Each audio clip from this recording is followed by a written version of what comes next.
ॐ सदाशिवसमारम्भां शङ्कराचार्यमध्यमाम् अस्मदाचार्यपर्यन्तां वन्दे गुरुपरम्परा वसुदेवसुतं देवं कंसचाणूरमर्दनं देवकी परमानन्दं कृष्णं वन्दे जगद्गुरुम्.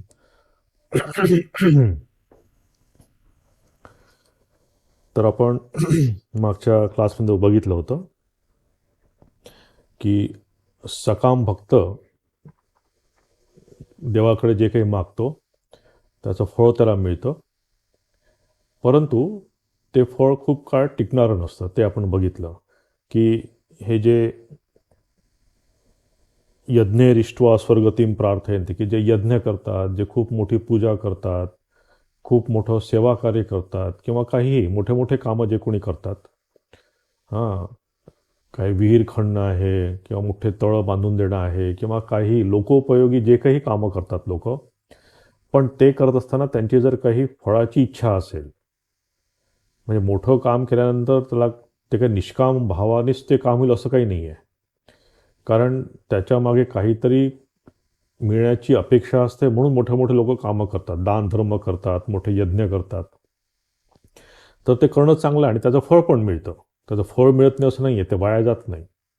पण एवढं सगळं करून भगवंत म्हणतात त्याला की ते काय करतात, सुरेंद्र लोकम अश्नंती, की स्वर्ग लोक प्राप्तीसाठी म्हणून ते प्रयत्न करतात की मला अजून चांगलं काहीतरी मिळो, अजून मला सुख मिळो, अजून या पृथ्वीतलावर जे काही मी सुख उपभोगतोय त्यापेक्षा अजून जास्त मला सुख उपभोगता येईल, त्यासाठी म्हणून मी प्रयत्न करत असतात. तर हे सकाम भक्त ते मागतात, पण त्याची गती काय होतं ते त्यांनी सांगितलं होतं की तेतम भुक्त्वा स्वर्गलोकम विशालम क्षीणे पुण्य मर्तलोकम विशंती, की काही काळ विशाल ते स्वर्गलोक ते सुख उपभोगतात, तिथे आनंद करतात आणि तो आनंद करून ते पुन्हा परत येतात. कठोपनिषद म्हणलेलं आहे की स्वर्गे लोकम न भयम किंचन असती, की त्या स्वर्गलोकामध्ये भय नाही आहे की बाबा माझं पद जाईल, माझं हे जाईल, माझी खुर्ची कुणी ओढून घेऊन जाईल. हां, ते भय इथे नसतं, तिथे नसतं. स्वर्गे लोकम भयम न किंचन असते. आणि न जरया न बिभेती, की ही जरा आपल्याला हे जे रोग शोक जे आहेत ते रोग शोक पण तिथे नसतं. नुसतं तिथे आनंद असतो, नुसतं तुम्हाला तिथे उपभोग घ्यायचा आहे. परंतु ॲट व्हॉट कॉस्ट? तुमचं पुण्याचा क्षय होतोय. तुम्ही इतकं पुण्य कमावलं इथे या काय भूतलावर, तुम्ही प्रचंड श्रम केले त्यासाठी म्हणून मोठे मोठे कामं केले, पण काय त्याचा तिथे तुम्ही त्याची परतफेड करतायत. ते पुण्य जे काही कमावलं ते तुम्ही स्वर्गलोकाचा उपभोग घेऊन तुम्ही खर्च करताय. इथे भगवंतांनी या दोन श्लोकांमध्ये ते सांगितलं. आता आपण आज बघू की जे निष्काम कर्म भक्त, म्हणजे निष्काम भक्तीने जे काही भगवंताकडे जातात साधक, त्यांचं काय असतं. 22वा श्लोक. अनन्याश्चिंतयन्तो माम ये जना पर्युपासते तेषां नित्याभियुक्तानां योगक्षेमं वहाम्यहम, की जे अनन्य भावाने माझ्या ठिकाणी स्थित झालेले भक्तजन माझं परमेश्वराचे निरंतर चिंतन होत जाते, निमित्त भावाने भजतात, निष्काम भावाने भजतात, त्या नित्य ऐक्य भावाने माझ्या ठिकाणी स्थित झालेल्या पुरुषांचा योगक्षेम मी चालवितो. आता इथे भगवंत म्हणतात की हे जे साधक आहेत, कोण साधक? हे निष्काम साधक. हे या सकाम साधकांपेक्षा उच्च प्रतीचे साधक आहे, कारण त्यांचा गोल काय आहे? ईश्वर प्राप्ती. आणि त्या ईश्वर प्राप्तीसाठी म्हणून ते हा सगळा प्रयत्न करीत असतात. पण इथे त्यांनी म्हटलं आहे की अनन्यास चिंतयन्तो माम, की कोणते साधक?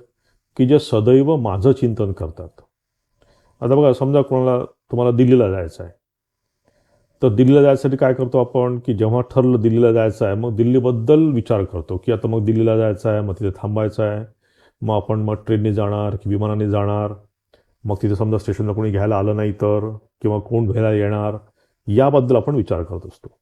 एखादं घर बांधायचं असेल तर घर बांधायचाही विचार करत असतो की ते घर बांधायचं आहे, मग ते लोन काढायचं आहे. सदैव त्या घराच्या संदर्भात त्या डोक्यात विचार चालू असतो. कुठे किचन घ्यावं, कुठं मंदिर घ्यावं, काय सगळं करत राहावं. किंवा एखादी जर बाळंतीण बाई असेल, तिचा विचार चालू असतो की आपल्याला बाळ होणार, मग ते कसं होईल, मग त्याचं कसं वाढवायचं, काय करायचं. म्हणजे पूर्ण त्या म्हणजे घर संपेपर्यंत किंवा मनुष्य दिल्लीला जाईपर्यंत किंवा बाळंतीला बाळ होईपर्यंत सदैव त्या बाळाचा किंवा त्याच्याबद्दलचा विचार चालू असतो. त्यावेळेस इतर कामं चालू असतात. म्हणजे दिल्लीला जायचं म्हणून तो स्टेशनवर जात नाही का? तो स्टेशनला जातो, तिकीट काढतो, सगळं करतो. म्हणजे विसरभोळापणा होत नाही त्या याच्यामध्ये. पण डोक्यामध्ये सदैव त्या गोष्टीचं चिंतन चालू असतं. तर हे उदाहरण देतोय मी की अनन्यास चिंतयंतो माम, की जो साधक, जो निष्काम साधक या जगामध्ये राहून हे व्यावहारिक सर्व कर्म करीत राहून भगवंताचं जो चिंतन करतो सदैव, तो खरा भगवंत म्हणतात की अनन्यास चिंतयंतो माम, की अशा साधकाचं मी काय करतो, तेषां नित्याभियुक्तानां योगक्षेमं भजाम्यहम्. आता योग आणि क्षेम, योग म्हणजे अप्राप्तस्य प्राप्ती, की जे माझ्याजवळ नाही आहे ते मला मिळालं. आणि क्षेम म्हणजे काय, मग त्याचा मेंटेनन्स करणं आहे, की आपण आपल्या कर्माप्रमाणे आपल्याला शरीर मिळालं, की आपल्याला शरीर पाहिजे होतं. आपण ऑर्डर केली होती की मला शरीर द्या, माणसाचं शरीर द्या. आपण शरीर घेतलं, बस करा, जितके वर्ष आहेत तिथं मेंटेन करत राहा. मग डॉक्टर आहे, मग खाणं पिणं आहे, मग इकडे दुखतं, मग तिकडे दुखतं, त्यातल्या गोष्टी, या सगळ्या गोष्टी आल्या, हा क्षेम आला. गाडी घेतली, योग, गाडी नाही तुमच्याजवळ, मग गाडी घेतली तुम्ही, मग गाडीचा हप्ता भरा, गाडीच्या सगळ्या गोष्टी मेंटेन करा. घर घेतलं, घराला मेंटेन करा. तर आपलं संपूर्ण आयुष्य हे योग आणि क्षेम यात जात असतं. संसारी लाईफमध्ये गेलं की संसारी लाईफमध्ये गेल्यानंतर संसारी लोकांना म्हणजे त्या आपले नातेसंबंध आहेत त्यांना मेंटेन करा. आता माझ्यापेक्षा तुम्हाला जास्त चांगलं माहिती आहे किती लोकांना आपण मेंटेन कसे करू शकतो, आणि ह्या मेंटेन करताना किती मानसिक शक्ती आपली वाया जात असते. तर संपूर्ण लाईफ आपलं हे योगक्षेम याच्या करण्यामध्ये जातं.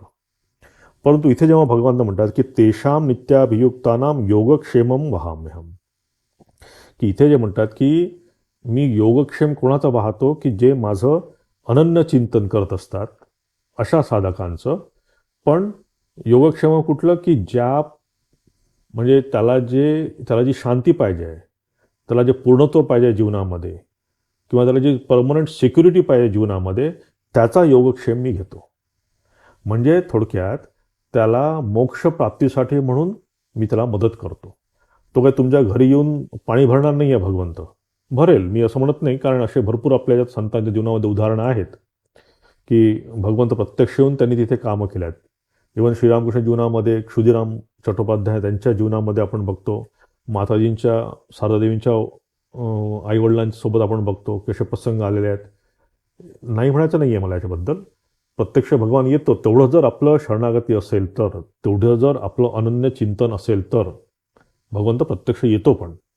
पण आपल्यासारख्या साधारण माणसांना, मुमुक्षु जीवांसाठी भगवंत काही प्रत्यक्ष येत नाही, कारण भगवंताने आपल्याला एक स्वाधीन इच्छा पण दिलेली आहे. त्या स्वाधीन इच्छेचा उपयोग करून आपण हे व्यावहारिक जीवन चालवू शकतो. परंतु आपल्याला जे परमनंट शांती पाहिजे आहे, आपल्याला परमनंट जी सिक्युरिटी पाहिजे आहे, परमनंट जो हॅपीनेस आपल्याला पाहिजे आहे, त्याची इथे भगवंत गॅरंटी घेत आहेत. ते म्हणत आहेत की अशा साधकांचा योगक्षेम, त्यासाठी जे काही होईल त्यासाठी मी तयार आहे. श्रीरामकृष्ण म्हणतात ना, ते उदाहरण देतात की ती बाळांत बाई जेव्हा तिला 9 महिने जवळ येतात, तिचे आपोआप तिचे कामं हलकी होतात, की असं ते वातावरण तयार होतं. मग अनन्यास चिंतयंतो माम, की जो साधक असं सदैव चिंतन करतो, मग अशा काही गोष्टी जुळून येतात की हळूहळू त्याचं कर्म कमी होतं आणि तो भगवंताकडे हळू जास्त जास्त हळूहळू तो जायला लागतो. म्हणून जो नित्य भियुक्तानाम, की जो सिन्सिअर आहे, जो डेडिकेटेड साधक आहे, की ज्याला भगवंताशिवाय दुसरं काही आता चांगलं वाटत नाही आहे, अशा साधकाची इथे भगवंत गोष्ट सांगतात. आणि अशा साधकाचं मी योगक्षेम मी पूर्ण वहन करतो. म्हणजे त्यांचं परमनंट जे काही मोक्ष साधनात, मोक्ष त्यांना जो पाहिजे आहे, त्यासाठी म्हणून मी त्यांची गॅरंटी घेतो. आता बरेच वेळा कसं होतं ना, की हे योगक्षेमम वहाम्यहम यावरनं बऱ्याच वेळा आपल्याला हा श्लोक खूप वेळा म्हणजे कोट केला जातो, पण चुकीचा अर्थ पण काढला जातो. की मी काय 2 वेळा मंदिरात गेलो, देवाला थोडंसं नारळ उदबत्ती दाखवलं आणि मग देव माझं सगळं बघून घेईल. म्हणजे इथे आपण दैववादाकडे जातो, की दैव आहे, भगवंत करेल माझं सगळं, भगवंताने सगळं माझ्यासाठी करून ठेवलेलं आहे, की भगवंत माझी काळजी घेईल. हो, भगवंत काळजी सगळ्यांचीच घेतो. पण भगवंत तिथे कधी भेदभाव पण करत नाही. तर इथे लक्षात घ्यायला पाहिजे, की दैववादी न होता दैव आपण स्वीकारायला पाहिजे. शास्त्र पण दैव स्वीकारतं. दैव म्हणजे काय, की मी माझ्या मागच्या जन्मामध्ये जे काही चांगल्या वाईट गोष्टी केल्या असेल, त्याचं जे फळ आहे, त्या फळाचा माझ्या या जीवनावर नक्कीच काहीतरी फरक पडणार आहे. कारण आज मी जो आहे, हे माझ्या कर्माचं फळ आहे केव्हाचं तरी.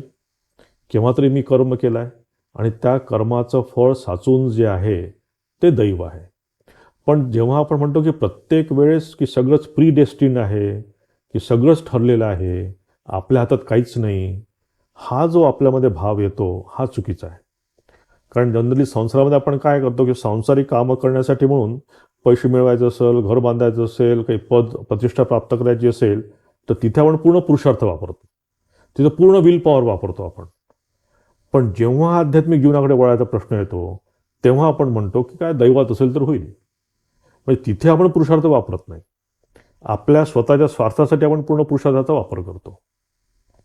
तर हे सोयीस्करपणे जे आपण दैवाचा काय उपयोग करतो, तसं न करता इथे ह्या काही काही गोष्टी क्लिअर होऊन जायला पाहिजे आपल्या डोक्यामध्ये, की दैववादी होणं चुकीचं आहे. दैव हे मानतं आपलं शास्त्र.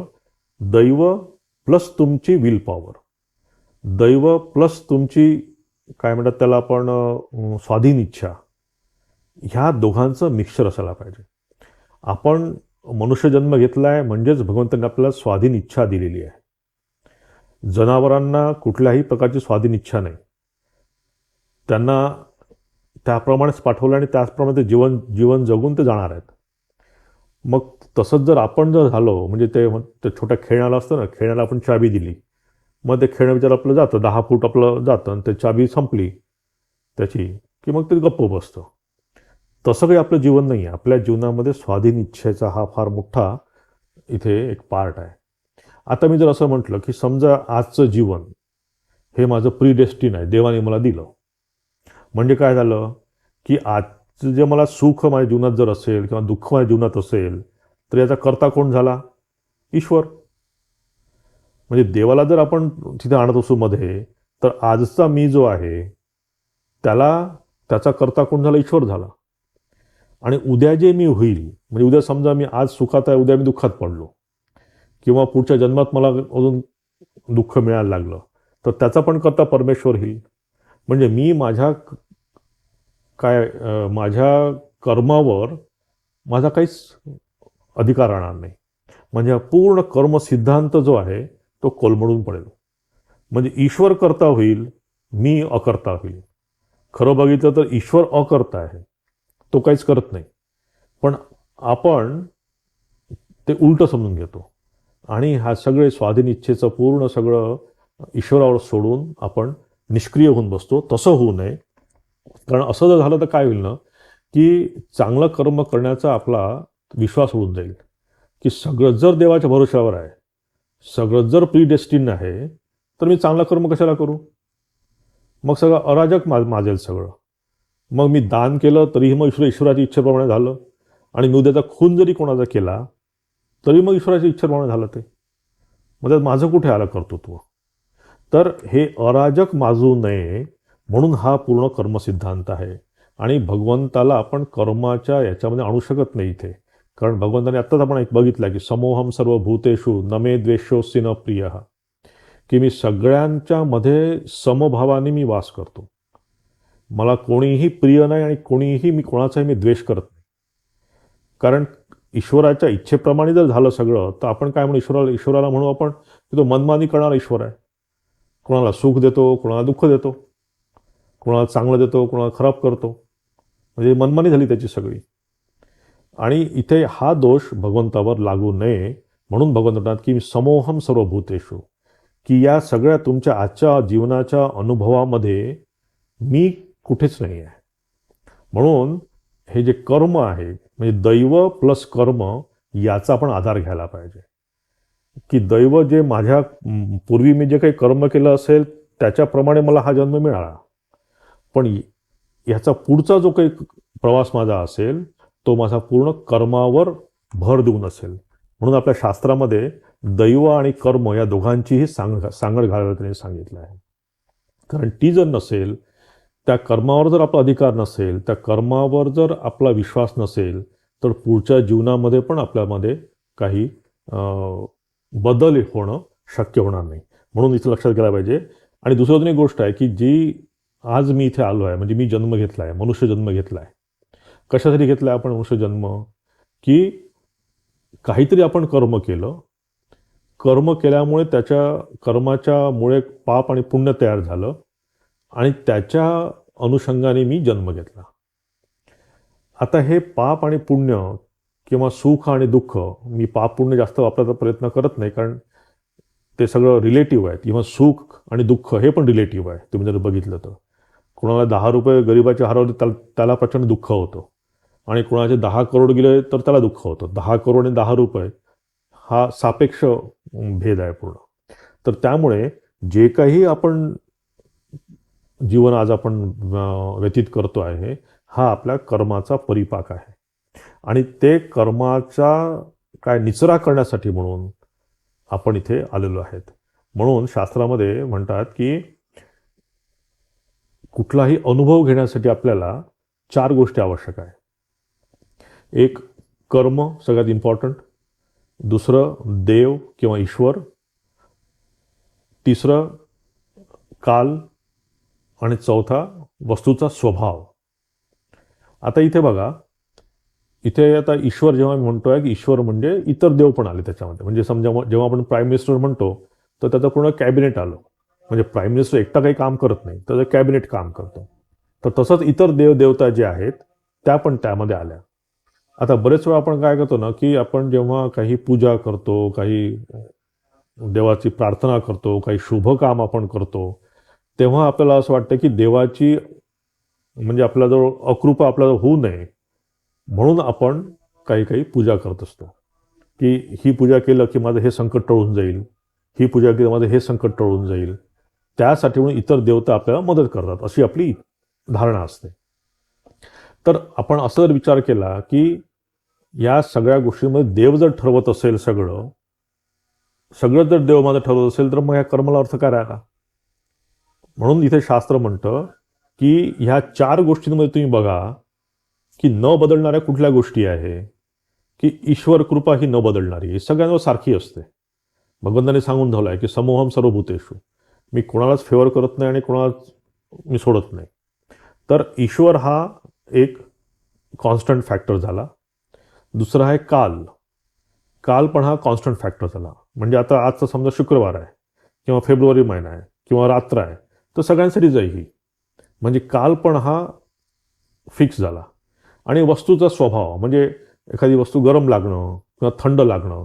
मला जी वस्तू गरम लागते तुम्हाला पण गरम लागेल, तुम्हाला थंड लागेल मला पण थंड लागेल. तर ह्या 3 गोष्टी ज्या आहेत ह्या कॉन्स्टंट आहेत त्या सगळ्यांसाठी. मग इथे व्हेरिएबल कुठला आहे, बदलणारं कुठलं आहे? तर कर्म. तर कर्म हे प्रत्येकाचं वेगळं आहे. म्हणून हा वेगवेगळा अधिकार भेद आहे. प्रत्येकजण आपण वेगवेगळं काय आहे? कर्मामुळे. इथे कुठल्याही देवाचा संबंध येत नाही बघा. आपण बिचारा त्या ग्रहांना त्रास देतो की ग्रहदशा माझी खराब झाली आहे, माझं असं झालं आहे, माझं तसं झालं आहे. तो फॅक्टर आहे. म्हणजे देव, ईश्वर आणि वस्तू स्वभाव ह्या तिन्हींचे फॅक्टर आहेत, पण त्यांचा इतका प्रभाव नाही आहे. सगळ्यात जास्त प्रभाव आहे कर्माचा. तर इथे आपण लक्षात घ्यायला पाहिजे, जसं आपण कर्म करतो त्याप्रमाणे आपल्याला फळ मिळतं. मग शास्त्र म्हणतं की हे जे आपण कर्म करतो आणि कर्मामुळे जे काही आपल्याला फळ मिळतं, पाप पुण्य म्हणा किंवा सुखदुःख म्हणा, हे डायरेक्ट आपल्याला मिळत नाही. याच्यासाठी काहीतरी मीडियम पाहिजे असते. म्हणजे त्या मीडियम थ्रू आपल्याला हे सुखदुःख किंवा पापपुण्य मिळतं. आणि ह्या 3 गोष्टी आहे मीडियम. म्हणजे देवाला आपण म्हणतो कर्मफलदाता, की जे काही मी कर्म केलं ते देवाच्या थ्रू मला मिळतं. म्हणजे देव इज ओनली मीडियम, बाकी काही नाही. तो स्वतः त्यात घालत नाही की मी समजा काही पाप कर्म केलं असेल तर चला अजय आहे का, ओ अच्छा टाक द्या पाप यायला जास्त अजून, किंवा द्या याला पुण्य असं जास्त, असं कोणीच भगवान करत नाही. इट इज फक्त मीडियम. काल हा पण मीडियम आहे. आपण बघतो ना कधी कधी की चांगले चांगले लोक, म्हणजे तो अनिल अंबानी बघा कुठे होता आणि कुठे आला, किंवा एखादा साधारण मनुष्य असतो तो खूप मोठ्या पदावर निघून जातो लगेच. आपण म्हणतो त्याचा काळ चेंज झाला, आता काळ त्याचा बदलला. तर देव, काळ आणि वस्तू स्वभाव याच्या थ्रू आपल्याला पापपुण्य मिळत असतं. पण या सगळ्या गोष्टींमध्ये कर्म हे फार महत्त्वाचं आहे. म्हणून इथे आपण लक्षात ठेवलं पाहिजे की इथे जे म्हणतात की योगक्षेमम वहाम्यहम, की योगक्षेमम वहाम्यहम सगळंच ईश्वर करेल किंवा सगळंच ईश्वर बघेल असं नाही आहे. तिथे कर्माचा हा एक मोठा स्ट्रॉंग पॉईंट आहे आणि स्वाधीन इच्छा ही फार महत्त्वाची आहे. मग इथे प्रश्न येतो की सगळंच जर माझं कर्म करत असेल, सगळंच जर माझ्या कर्मावर निर्भर असेल, तर मी देवाला कशाला मानायचो? कशाला मी देवाकडे जाऊ? देवाला मानणार नाही मी. तर जर अल्टिमेट यांनी बघितलं तुम्ही चालेल, देवाला मानलं नाही तरी चालेल. स्वामी विवेकानंद म्हणतात की वर्क फॉर वर्क सेक, की फक्त कर्मासाठी म्हणून कर्म जर कोणी करत असेल तर तो फार मोठा अधिकारी स्वामीजीने म्हटलेला आहे. तेवढ्यात बुद्ध, भगवान बुद्ध हे त्याचे एक मोठं उदाहरण आहे, स्वामी विवेकानंद म्हणतात. पण आपण साधारण माणसं इतका विचार करू शकत नाही, कारण आपल्याला हे आधी भौतिक, आधी दैविक, आधी आध्यात्मिक इतके वेगवेगळे आपल्याला प्रॉब्लेम्स असतात. तर त्या प्रॉब्लेमच्या मध्ये आपण दबलेलो असतो. तर भगवंताला प्रार्थना करणं हे आपलं आवश्यक आहे. कशासाठी प्रार्थना करायची? ही प्रार्थना आपल्याला करायची आहे की ह्या तिन्ही जे म्हणजे माझ्या मध्ये जे येतात, आपण देवाला म्हणत नाही की मी कर्म करत नाही आहे. फक्त आपण काय म्हणतो की माझ्यातले विघ्न जे आहेत ते वेगळे दूर कर. म्हणजे प्रत्येकामध्ये शुभ संस्कार आहेत आणि वाईट संस्कार पण आहेत. तर आपण भगवंताला काय म्हणतोय की माझे शुभ संस्कार वरती काढ. म्हणजे आपण जातो ना कधी ऑफिसमध्ये की पेन्शन पाहिजे असेल तर ती ऑफिसमध्ये फाईल पडली असते कुठेतरी. मग त्या साहेबांना आपण रिक्वेस्ट करतो. 1 वेळा जातो, 2 वेळा जातो, 4 वेळा जातो. त्याला कधी काही फळं घेऊन गेलो, कधी काही प्रसाद घेऊन गेलो देवाचा. मग त्या साहेबाला दया येते. मग तो साहेब त्याची खालची कुठेतरी पडलेली फाईल, धुळकात पडलेली फाईल तुमची तो वरती काढतो. तरी फाईल वरती काढण्यासाठी पण देवाची प्रार्थना करायला पाहिजे की माझ्यामध्ये जे शुभ संस्कार दबून पडलेले आहेत, माझ्यामध्ये शुभ संस्कार पण आहेत आणि वाईट संस्कार पण आहेत. कारण ह्या मोहामध्ये आपण सदैव अडकलो, साधारण मनुष्य आपण. ह्या सदैव मोह आणि आपले संस्कार हे दोन्हीही एकत्र येऊन सदैव आपल्याला त्रास देत असतात. तर या मोह आणि या संस्कारामधनं बाहेर काढण्यासाठी आपण देवाची मदत मागतो. आणि ती कशी मागतो? त्याला फेवर मागत नाही आपण. त्याला म्हणतोय की माझ्यातले जे शुभ संस्कार चांगले आहेत, माझ्यातले पुण्य जे काही आहेत माझ्यातलं, ते तू वरती आण. बाकी कर्म मी करतो, त्यासाठी तू मला मदत कर. आणि ह्या ज्या आध्यात्मिक, आधी दैविक, आधी भौतिक हे जे संकट आहेत की ज्याचा तू नियंता आहे, ईश्वर हा सर्व नियंतृत्व करणारा आहे, सर्व शक्तिमान ईश्वर आहे. तर यांच्या संकटापासून माझा बचाव कर, त्यासाठी म्हणून आपण ईश्वराला प्रार्थना करायला पाहिजे. आता ही एका लेवलची प्रार्थना म्हणतोय मी. याच्यापेक्षा अजून जो उच्च साधक आहे तो वेगळ्या प्रकारची साधना करेल, प्रार्थना करेल, कारण त्याला तिथे काहीच नको आहे. त्याला ईश्वराशिवाय त्याला काही दिसत नाही आहे. किंवा आर्तो जिज्ञासुरर्थार्थी ज्ञानीच्या भरतशभ, तिथे ज्ञानी जो भक्त आहे तो अजून वेगळ्या प्रकारचा आहे. मी इथे जे सांगतो हे आपल्याला सगळ्या साधारण भक्तांसाठी, साधारण साधकासाठी, की जो आता या सकाम भक्तीतनं आता वरती निष्काम भक्तीकडे याचा प्रयत्न करतो आहे. तर त्यांनी कर्म करणं फार महत्त्वाचं आहे. आणि ते कर्म करणं हा त्याचा स्वभाव व्हायला पाहिजे. आणि असा जो स्वभाव झाला, असा जो नित्ययुक्त झाला, अशा नित्ययुक्त साधकाचा योगक्षेम भगवंत वहन करतात. म्हणून आपण दैववादी न होता, ह्या दैवावर सदैव अवलंबून न राहता, आपल्याला जी स्वाधीन इच्छा दिलेली आहे, आपल्याला जी विल पॉवर दिली आहे, त्याचा उपयोग आपण करायला पाहिजे. श्रीरामकृष्णांचं त्याच्यात हे आहे ना, एक इन्सिडन्स आहे की बलराम मंदिरात जातात बलराम बाबूंकडे. आणि बलराम बाबू असे खूप सधन भक्त असतात, पण खूप कंजूष. तर श्रीरामकृष्ण बसले असतात आणि बघतात की त्यांच्या त्या घरामधनं कौलातनं पाणी गळत आहे. तर श्रीरामकृष्ण म्हणतात की अरे ते पाणी गळत आहे, ते थोडेसे कौलं हे करून घे ना, ठीक कर, म्हणजे व्यवस्थित कर. तर ते बलराम बोस म्हणतात की ते ठीक आहे, जसं जेव्हा ईश्वराची इच्छा होईल तेव्हा होईल. तर श्रीरामकृष्ण म्हणतात की ईश्वर येऊन तुझे काही कौलं बदलेल का? म्हणजे तिथे तू स्वतःची इच्छा लाव ना, की तू पैसे दे, लोकांना बोलव आणि कर. भगवंत येऊन तुझे काही कौलं सारून देणार आहे का तुला? तर जेव्हा आपण मनुष्यजन्म घेतला आहे, तेव्हा ह्या स्वाधीन इच्छेला, फ्री विलला खूप महत्त्व आहे.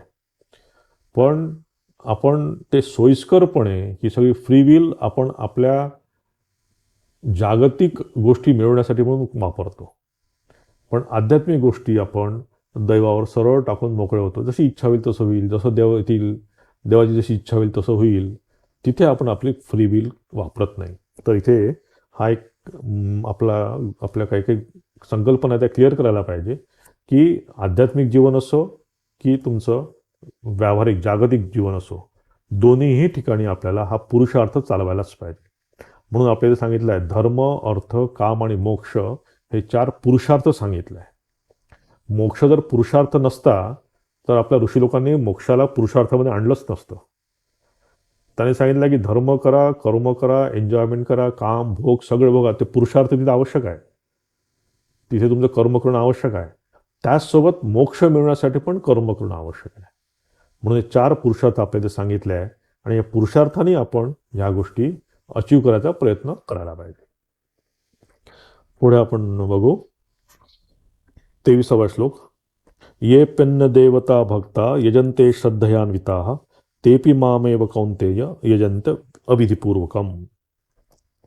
हे अर्जुना, यद्यपि श्रद्धेने युक्त होऊन जे सकाम भक्त दुसऱ्या देवतांचे पूजन करीतात ते सुद्धा माझेच पूजन करतात, परंतु त्यांचे ते पूजन अविधिपूर्वक आहे, अर्थात अज्ञानपूर्वक आहे.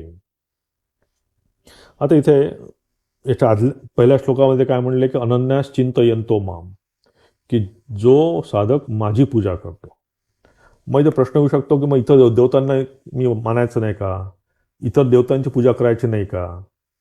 तर इथे भगवंत म्हणतात की ये पी अनन्य देवता भक्त्या, की जो कोणी इतर देवतांची पण जर पूजा करत असेल तर अल्टिमेटली ती पूजा माझ्याचकडे पोहोचते.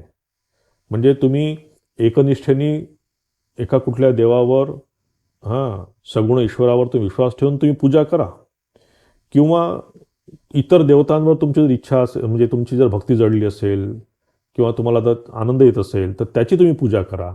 त्याने काही फरक पडत नाही आहे. कुठल्या देवाची पूजा करता याचा काही फरक पडत नाही.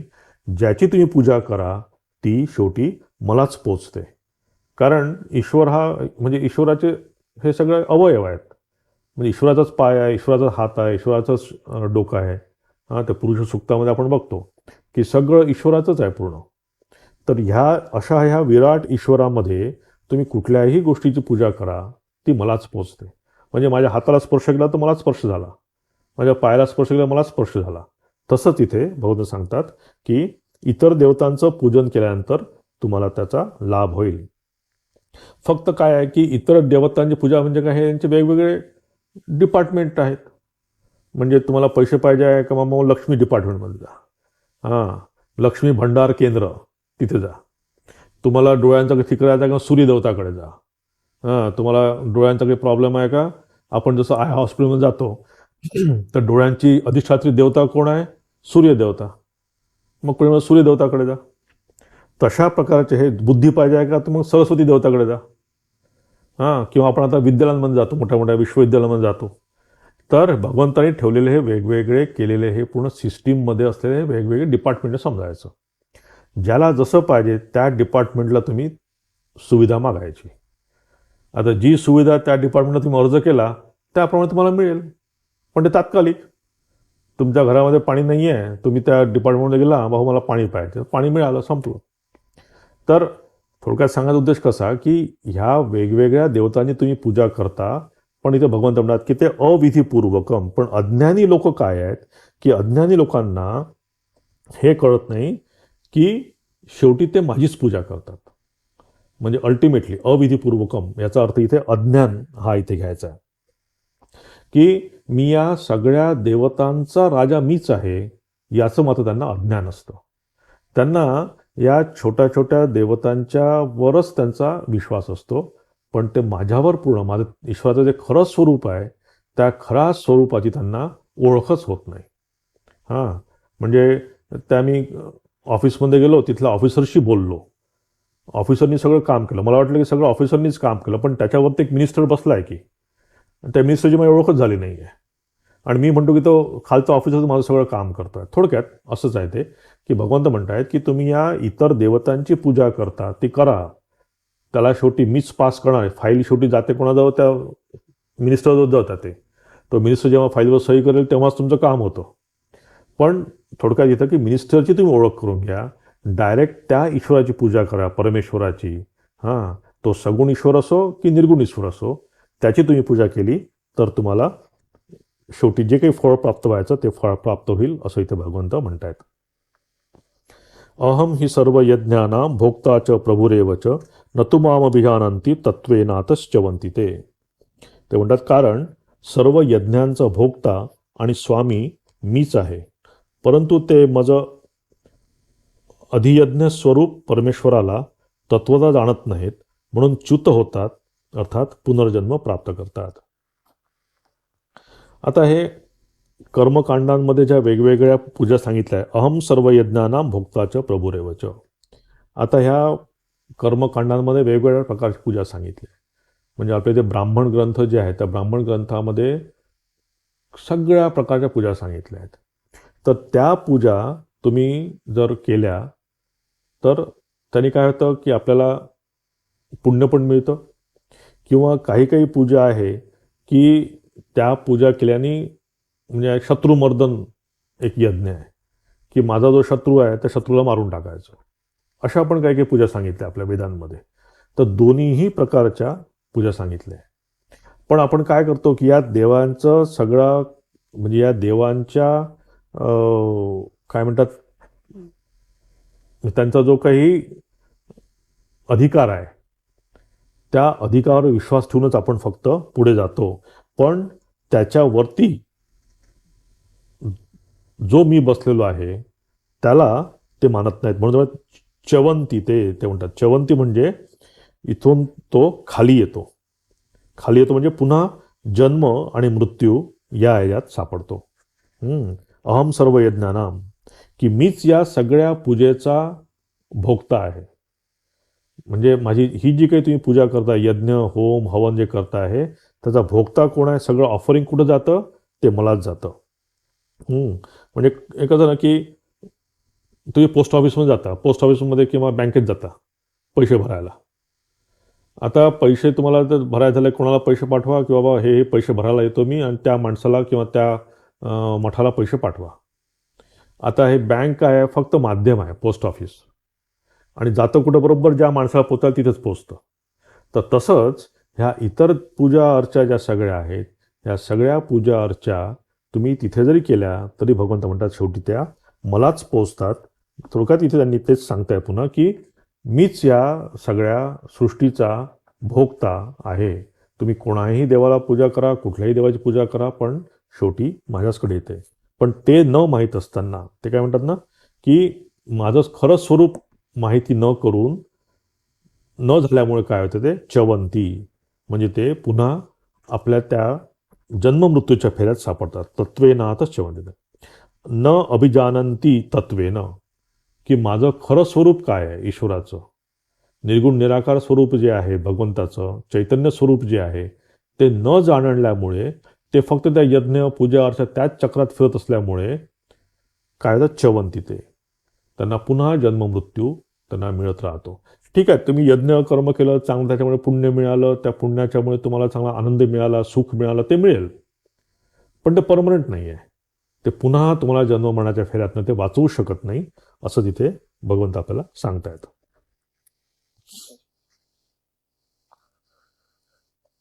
25वा यांती देवव्रता देवान पितॄन यांती पितृव्रता भूतान यांती भूतेज्य यांती मध्या जिनोपी माम.